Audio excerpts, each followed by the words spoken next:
راؤ شاہد صاحب senior producer, ایک لمبے عرصے سے میڈیا انڈسٹری کے ساتھ ان کا تعلق ہے، اور راؤ صاحب آپ کو مبارک ہو، ماشاءاللہ آپ کی ڈاکٹریٹ مکمل ہوگی، اور اچھا لگتا ہے کہ پریکٹیکل جرنلزم میں ایسے لوگ موجود ہیں جنہوں نے ڈاکٹریٹ کی ڈگری کی۔ راؤ صاحب، ٹی وی چینلز کا کتنا رول ہے فیک نیوز کو پھیلانے میں؟ تھینک یو ویری مچ، آپ نے مجھ سے ڈائریکٹ کوشچن ہی کر دیا۔ دیکھیں، میڈیا کا کام ہے لوگوں کو ایجوکیٹ کرنا، انفارم کرنا اور اویئر کرنا۔ میں سمجھتا ہوں میڈیا یہ کام اپنا بہت اچھے طریقے سے سر انجام دے رہا ہے، لیکن جب ہم اس ٹاپک پہ آتے ہیں پرسیپشن اور ریالٹی، یہ ایک کنٹریبیوشن ہے جو آپ اس ٹاپک کے ذریعے ہماری جو اس وقت آڈینس ہے، میں سمجھتا ہوں سلمان عابد صاحب کو نکال کے سب لوگ شاید 20 یا 22-25 سال کی عمر کے ہوں گے۔ آج سے چند سال پہلے، ایک دہائی پہلے، ایک پرسیپشن کریٹ کیا گیا پاکستان میں، اور اس پرسیپشن کا آج ہم اس کی فصل پک چکی ہے اور ہمیں پورے پاکستان میں وہ نظر بھی آ رہی ہے۔ جو مجھ سے ڈائریکٹ کوشچن کیا ہے اسامہ صاحب نے کہ فیک نیوز کو پھیلانے میں ٹی وی چینلز نے کیا رول پلے کیا ہے، میں وٹنس ہوں، آئی وٹنس ہوں۔ میں ایک پروگرام میں کیمرے کے پیچھے بیٹھا ہوا تھا، تو ایک بہت نامور اینکر، کرنٹ افیئرس کے اینکر، اپنے پروگرام کا انٹرو یا ایکسٹرو دے رہے تھے، اور انہوں نے کچھ کاغذ لہرائے۔ یہ غالباً ہے شاید 2016 یا 17 کا وقت ہے۔ انہوں نے کچھ پیپرز لہرائے کیمرے کے سامنے، اور انہوں نے کہا کہ اگر میں یہ اسٹیٹسٹکس آج پڑھ دوں نا عوام کے سامنے اور آپ کو پتہ چل جائے تو یہ حکومت آج ہی ختم ہو جائے گی۔ اچھا، میں بڑا کیوریس ہوا کہ یہ کیا ہوگا ان پیپرز کے اندر۔ خیر، اس کا ذکر انہوں نے بس اتنا ہی کیا اور باقی اپنی ساری ڈسکشن کی اور ختم ہو گئی۔ پروگرام ختم ہونے کے بعد گیا، میں نے وہ پیپر اٹھایا تو ایسے ہی اس پہ کچھ لکھے ہوئے تھے جس طرح میں نے کچھ چیزیں لکھی ہوئی ہیں، اس پہ کوئی اسٹیٹسٹکس نہیں تھے۔ دیکھیں، پرسیپشن وہ ہوتا ہے جو ہم خود بناتے ہیں۔ اگر آج آپ رات کے وقت چاند کی طرف دیکھیں گے تو اگر آپ کو کوئی کہے گا کہ آپ کو اس میں ایک گڑیا نظر آ رہی ہے جو چرخہ کاٹ رہی ہے، تو آپ کو وہی نظر آئے گا۔ اگر آپ کو کوئی کہے گا اس کے اندر کوئی نام لکھا ہوا ہے تو شاید آپ کو وہی نظر آئے۔ ایک پکچر مجھے کسی نے بھیجی، انہوں نے کہا کہ آپ اس پکچر کو تھوڑی دیر دیکھتے رہیں، دیکھنے کے بعد آپ لائٹ کی طرف منہ کر کے دیکھیں گے نا اوپر، تو یہ پکچر آپ کو اوپر نظر آئے گی۔ تو اس طرح ہی ہم میڈیا میں جو کام کرنے والے لوگ ہیں، میں ایک ٹی وی چینل کا نام لیے بغیر آپ کو بتاتا ہوں، ایک چیف جسٹس موومنٹ چل رہی تھی، میں ایک بڑے ٹی وی چینل میں اس وقت کام کر رہا تھا، تو ہمیں ٹاسک دیا گیا کہ آپ نے چیف جسٹس موومنٹ کے حق میں پروگرام کرنا ہے، کیونکہ ہم لوگ اس موومنٹ کو آن بھی کر رہے ہیں، اس کو سپورٹ بھی کر رہے ہیں، لیکن اس کا جو امپیکٹ جائے وہ اس کے خلاف جائے۔ تو یہ بڑا چیلنجنگ تھا ہمارے لیے کہ ہم نے کرنا کسی کے حق میں پروگرام ہے اور وہ جانا اس کے خلاف ہے۔ تو کافی سوچ بچار کے بعد یہ طے ہوا کہ ہم کسی سینئر لائر کو بلائیں گے پروگرام میں، اور وہ چیف جسٹس موومنٹ کے حق میں بات کریں گے اور چیف صاحب کی قربانیاں گنوائیں گے قوم کو۔ ساتھ ساتھ ہم جو پیکیجز چلائیں گے وہ ان لوگوں کے چلائیں گے جو دہاڑی دار طبقہ ہے، جو ڈیلی ویجز کے اوپر کام کرتے ہیں، اور وہ آ کے روئیں گے ٹی وی پہ بیٹھ کے اور کہیں گے کہ ہمارے گھروں کے چولہے بند ہو گئے ہیں، ہم مر گئے ہیں، ہمارے گھر میں فاقے آ گئے ہیں، ہمارے بچے اسکول جانا بند ہو گئے ہیں۔ وہ کون لوگ ہوں گے؟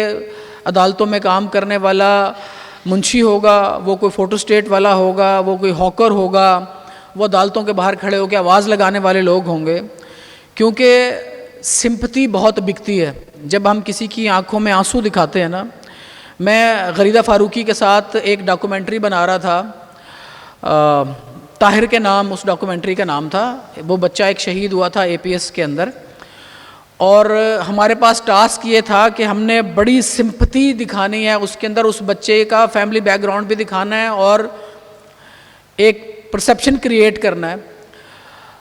میں نے غریدہ کو کہا، میں نے اپنا پلان بنایا، غریدہ نے کراچی سے آنا تھا، ہم نے ننکانہ جانا تھا، سردیوں کے دن تھے، دسمبر میں یہ انسیڈنٹ ہوا تھا یہ والا۔ سردیوں میں دن بڑے چھوٹے ہوتے ہیں، تو میں نے غریدہ کو کہا ہم پہلے قبرستان چلتے ہیں کیونکہ قبرستان کے اندر پھر لائٹ نہیں رہے گی۔ تو اس نے کہا نہیں، ہم پہلے ڈی سی او کا سارٹ کریں گے جا کے، اس کے بعد ہم ایک دو جگہوں پہ جائیں گے، پھر ہم جائیں گے قبرستان۔ خیر اسی طرح چلے، تو مجھے یہ لگا کہ اب ہمیں شاید قبرستان کا پورشن یا گھر کا پورشن سکپ نہ کرنا پڑ جائے، اور اگلے دن وہ ڈاکومنٹری آن ایئر ہونی تھی، اور ہم وہ جو رونے والا سین ہے نا جس میں ہم نے سمپتھی کریٹ کرنی ہے اور لوگوں سے سمپتھی حاصل کرنی ہے، اور انسیڈنٹ بھی بہت خوفناک تھا، سینکڑوں بچے بیچارے اس میں شہید ہو گئے تھے۔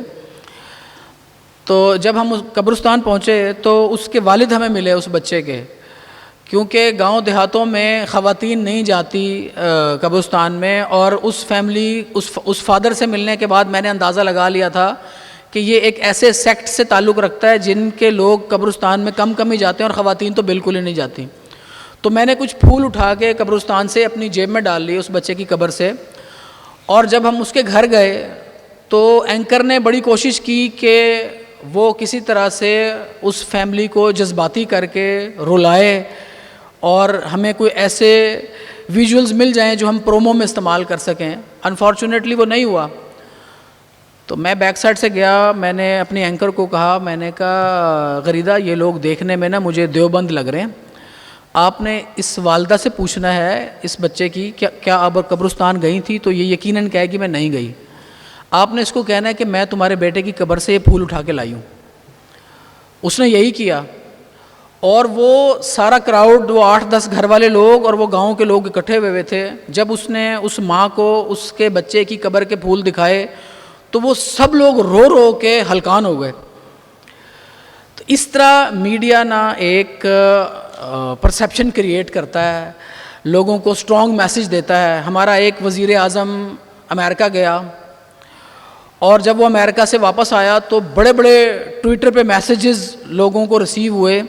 ایک ٹویٹر پہ میسیج تھا کہ آج میرا سینہ چوڑا ہو گیا ہے جب میں نیو یارک کے ایئرپورٹ پہ اترا ہوں، اور مجھے امیگریشن آفیسر نے کہا ہے کہ کیا تم اسی ملک کے باشندے ہو جس کا وزیر اعظم عمران خان ہے؟ تو میرا سینہ چوڑا ہو گیا کہ اتنا ایماندار میرا وزیر اعظم ہے کہ آج مجھے نیو یارک کے ایئرپورٹ پہ اتر کے بڑی خوشی محسوس ہوئی ہے۔ اس کے اوپر ایک ریسرچ ہوئی تو پتہ چلا کہ یہ والا ٹویٹ جو ابھی میں نے آپ کے سامنے بولا ہے، یہ 1 ملین سے زیادہ لوگوں نے لگایا ہوا تھا۔ کیا 1 ملین لوگ پاکستانی امریکہ کے ایئرپورٹس پہ اتر سکتے ہیں ایک دن میں؟ کیا امریکہ میں اتنی فلائٹس بھی جاتی ہیں کہ 1 ملین لوگ وہاں اترتے ہوں؟ اس کا جواب ہے نہیں۔